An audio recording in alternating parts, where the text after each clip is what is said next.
Hey guys, I wanted to share my brand new rifle with you. I just finished putting this thing together, and let's go over a list of parts that I put on here.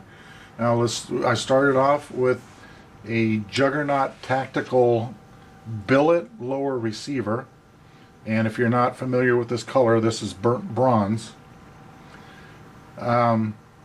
This receiver, I don't know if it goes for all billet receivers, but what I thought was cool about this is the pin that holds in the bolt catch here. It's not a roll pin, it's just a metal, a solid pin that goes through there with a set screw that holds it in place. A little Allen head screw that threads in there. And the same goes for the takedown pin. The spring and the detent is captured with a little screw. I thought that was pretty cool. Now this is my very first billet, so I don't know if all billet lowers are like that or not.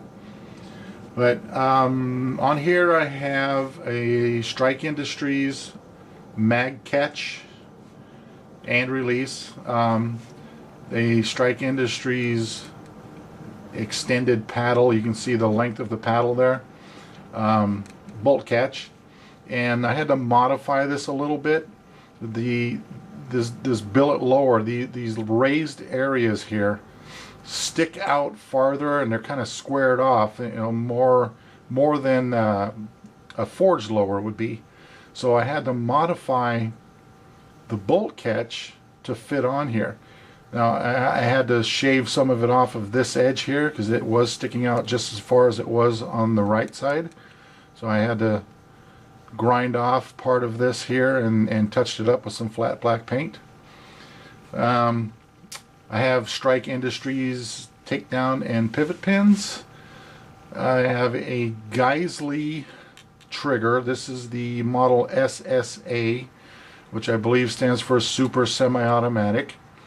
A pair of generic anti-rotation trigger hammer spring set. I have a Thordson stock on here because California, we have to build our rifles featureless from now on. There's a cover on the buffer tube. That's also, it came with the Thordson stock. I had to put a spacer kit on it right here to give it a little bit extra length of pull. Underneath this cover here is an Anderson's manufacturing, I guess, buffer tube, and inside that buffer tube there's a David Tubbs flat wire spring and a Spikes Tactical T2 buffer. I believe that's all the parts that are on the lower. Now the upper, I don't recall what brand that upper is. I know I just Googled burnt bronze and it gave me a website that had these in stock, so I bought it, and I honestly don't remember what website that was. I did the same with the rail here. Now you can probably tell there's a bit of a difference here in the color. The rail's a bit darker.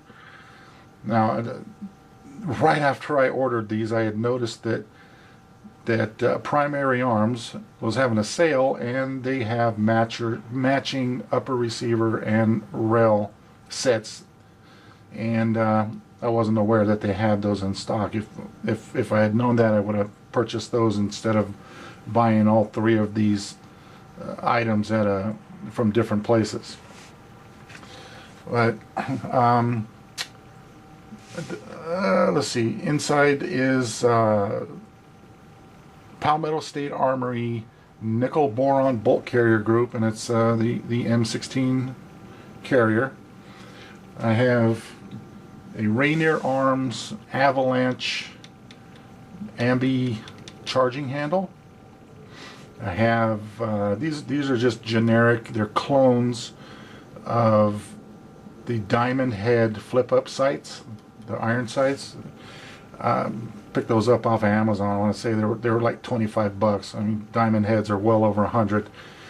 But I have these on another rifle, and they work just as well as any other brand I've ever had. So I'm confident in those.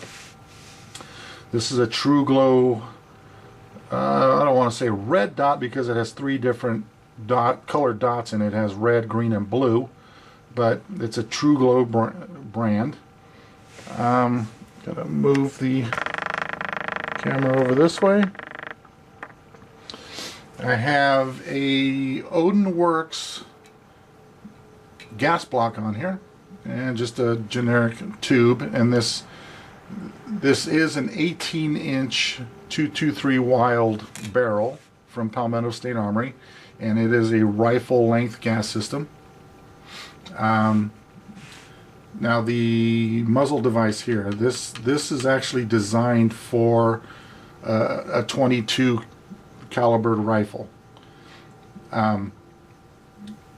Being that in the state of California we can no longer have a flash hider, and to be honest with you, I don't know if the police know the difference between a flash hider and a compensator. Compensators are perfectly legal, but I went with this, don't know what you want to call it, a shroud, or this imitation suppressor looking thing. I stuck that on there, and I had to cut it way down because of the gas block. I had to cut like 3 inches of it off because, like I said, the gas block is right here, and I wouldn't have been able to put it on there. But I like the look of it. I think it looks cool. Let's see, that's I think pretty much all the parts. Let me flip it around real quick and show you a feature that's on the other side. Okay, on this side there's a Strike Industries forward assist and a Strike Industries UDC, or ultimate dust cover. If you can't tell, I like Strike Industries accessories. A red Strike Industries mag release button. Oh, the safety, you may notice there's no lever on it. This is from X Defense. This is a push button safety, kind of like you would have on a regular rifle with a Monte Carlo style stock, or some shotguns have it. It's a push through. It's in the fire position now. I'd have to charge the handle to put it on the safe, but yeah, it just pushes through. Thought that was kind of cool. First time I'd ever seen one of those for an AR style rifle. What's cool about this Juggernaut Tactical lower is it has a built-in mag release on the right side, or excuse me, a bolt release on the right side here. So once your bolt is charged, and if it's in the back, the rear position, just press that in and it releases your bolt. Don't have anything hanging down in your trigger guard here. I thought it was a nice addition to this lower. Well, I believe that pretty much covers everything.